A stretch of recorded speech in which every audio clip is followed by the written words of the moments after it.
Hello and welcome back to another edition of the GSMC College Football Podcast, presented to you by the GSMC Podcast Network. I'm your host, Jake Daly. Today is Wednesday, May 7th. Happy hump day out there. Got a good show for you today. Going to talk a little bit about the Big Ten revenue report that just came out from the 2024 fiscal year, what that kind of means for the state of the conference, for the state of college football. Also going to touch on my Big 12 coaches. Started ranking them the other day. We're going to continue that, rank the number 9 through number 6 head coaches in the Big 12. Get into that a little bit as well.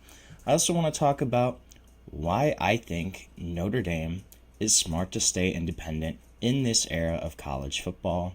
Obviously, that's been a debated point for I don't even know how long. As long as I've been alive, probably even longer. I'm going to talk about why I think it's the right move, that they are independent and it positions them well for the future. Also going to touch on some MACtion. Going to talk about the Akron Zips and their bowl ban for the 2025 season, not due to athletics, but due to academics. We're going to get into that. And then make sure you stick around for my last segment. We're going to start ranking the Big Ten starting quarterbacks, all of them in the league. I'm going to start with the bottom, go about 18 to 14 today, talk about those guys, why I have them ranked where they are. Before I get into any of that, though, I just want to remind everyone, this show is all about you. We love hearing your comments, questions, insights, opinions. We want to make this show as interactive, as exciting as possible. One easy way to do that is to use the Super Chat feature. To use the Super Chat feature, all you have to do is click the $sign at the bottom of the chat box to type in your comment, question, concern, hot take, whatever you got in that box. Send it in there. This guarantees that your message gets on the air, gets read live. It's also just a great way to support our show and what we're doing here at GSMC.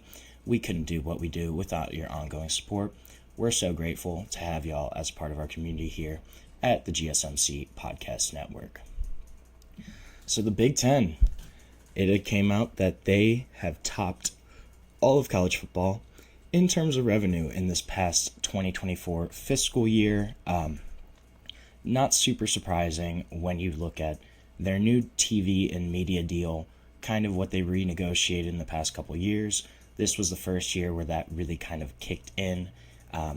And right now, so they had $928 million in the 24 fiscal year. Projections are that this will exceed $1 billion next fiscal season. And that really honestly makes a lot of sense, right? Just looking at the trajectory, looking at the way these media deals kind of shake out, makes a lot of sense that the Big Ten is going to be generating over $1 billion of revenue next year. But this figure in general just showcases how dominant the Big Ten, as well as the SEC, is right now. There was a little bit of a kind of can't find the word I'm looking for right now. Disparity, that's what I wanted. There's a little bit of a disparity between the Big Ten and the SEC. The SEC, I think they came in around $80 to $100 million less than the Big Ten. So the Big Ten, as of right now, is the most wealthy power conference in football, has kind of been and overtaken the SEC in terms of revenue generated, and a lot of that is because of this TV deal. So I also thought this was kind of interesting. Most of the league's 18 athletic departments, they've already kind of budgeted about $75 million from the Big Ten that they are projected to receive in terms of revenue sharing. This past year, 12 of the members of the league got around $63 million. Rutgers and Maryland got a couple $1 million less because they borrowed money from the Big Ten when they joined in 2014. They were considered non-vested members at that time from 14 to around 2020. They're both expected to obtain full shares in 2027, so still a couple years away from that. But this is still a substantial chunk and change. Each school in the conference at a minimum receive $60 million just in terms of the Big Ten media payout, essentially. That's a lot of money when you're looking at trying to reload your team, reload in the portal, sign guys in terms of NIL. A substantial amount of money, especially for these smaller Big Ten programs that may not have had that much in previous years. Also, of the former Pac-12 teams, it's interesting. Washington and Oregon, they both have half shares until 2030. However, USC, UCLA, they came in and obtained full shares, were fully vested members as soon as they joined the Big Ten. So they're getting full shares right now, which is something that obviously will not change. They got it coming in. They're going to keep that. Other thing that was kind of interesting, they released the figures for their commissioners for the Big Ten. Let me tell you, I would love to be a power conference commissioner, just looking at some of the figures here and kind of what these guys earn. If you look at former Big Ten commissioner Kevin Warren, he received more than $6.8 million in this fiscal year, $5.75 million in terms of bonuses, basically for ushering in that new media rates deal.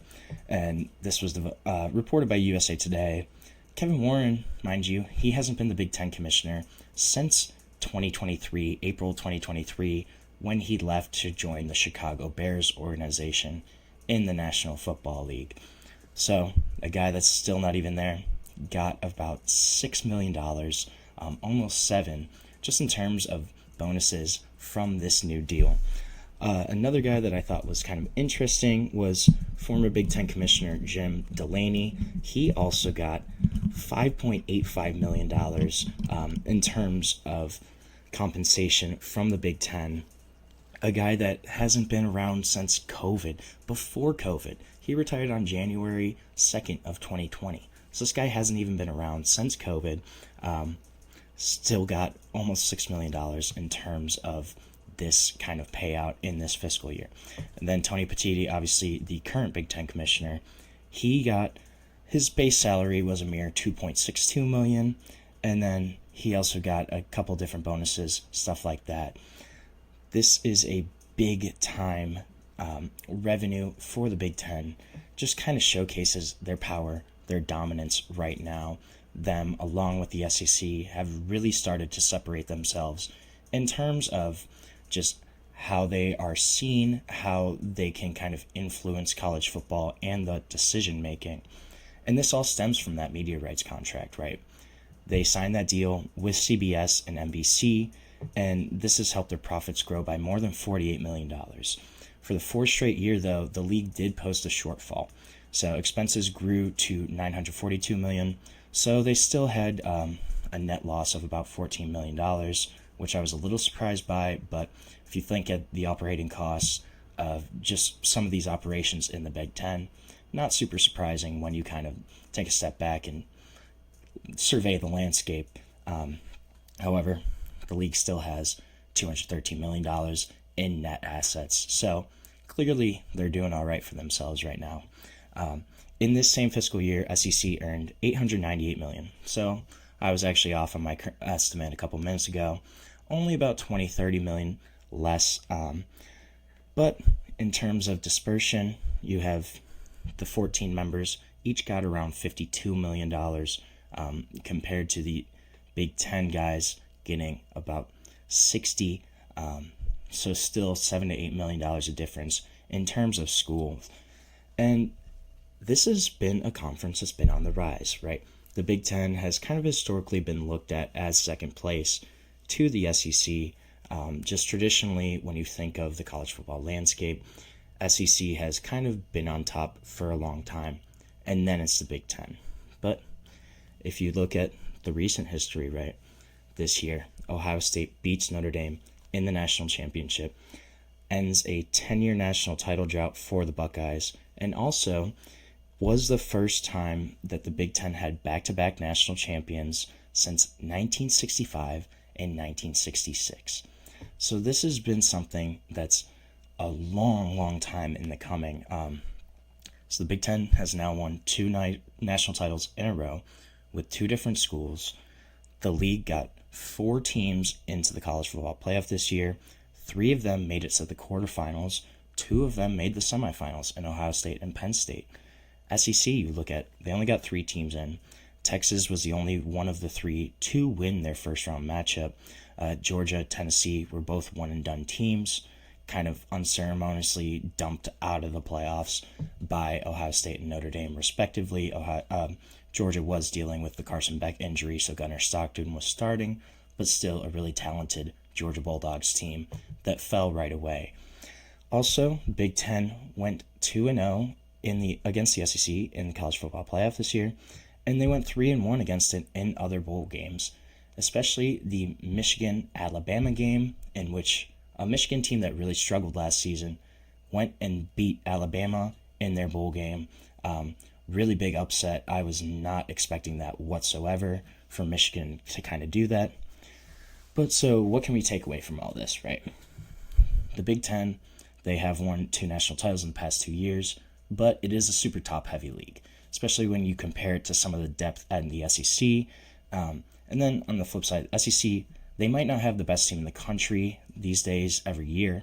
I think they do probably this year in terms of Texas, but if you look at the long term, they might not have the best team in the country every year, but the depth of the SEC and the quality of contenders, I think, is a little higher than the Big Ten, right? Go down the list of the SEC. You have Georgia, Texas, Alabama, Tennessee is still up there. South Carolina is kind of a contender. Ole Miss could make some noise depending on what happens. And those are just some of them. I'm missing other teams that could really make big jumps. This is a really deep league. And on the flip side, when you get to the Big Ten, there's kind of the 5 best teams, the Ohio State, Penn State, Michigan, Indiana. I guess if you want to say like Iowa up there, and then like Oregon, obviously. But after that, there's kind of a big drop-off. You look at the bottom of the league, the Rutgers, the Minnesotas, Marylands, those teams aren't really as high quality teams or programs as maybe some of the lower caliber SEC programs.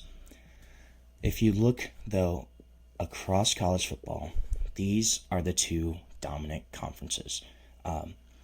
Look at the NFL draft this year. In the 2025 NFL draft, of the 257 players that were drafted, 150 of them were from either the Big Ten or the SEC. So over half of the players drafted this year were from one of these 2 conferences. This has been something where this revenue, this substantial financial power ability has made the Big Ten and the SEC the leading decision makers, the leading forces for change in college football. Tony Petitti, Greg Sankey, they've basically become the 2 big bosses of college football. Their word is what carries the most weight right now because they get the most money, they have the most exposure, they have the best caliber programs, and that gap keeps widening right now. This is a thing, though, where the rest of college football kind of has to cater to them right now, right? Because, think about it, at the end of the day, if the Big Ten and the SEC, if Sankey and Petitti go, hey, we want to do our own thing, we're kind of done with this, they could go, take their ball, go home, say, we're just going to sell our media rights together for our 34 teams, and we're going to get our own massive TV deal because we have the biggest brands, best programs, and everybody get rid of everybody else. We don't care about anybody else. We want our 2 conferences. We have the best revenue. We have the best exposure, best programs. Who cares about everybody else? That's certainly something that the SEC and Big Ten could do. And that's just because of this growing power grab, the growing financial disparity, the influence that these 2 leagues carry. I think the rest of college football is kind of scared of the potential of what the Big Ten and the SEC could do. They can completely change the landscape of college football if they really did want to. If that's what they so preferred, they can make that happen. They carry the sport. This is going to be something that we're going to continue to follow. It's going to be Big Ten, SEC, and that's going to be the driving conversation, the driving decision makers of any changes in college football that are coming up now or in the near future. So we're going to take our first break of the show. When we come back, going to talk a little bit about the Big 12 and continue my rankings of the coaches, what I think. Going to go 9 through 6 today and get into that. But we'll be back on the GSMC College Football Podcast.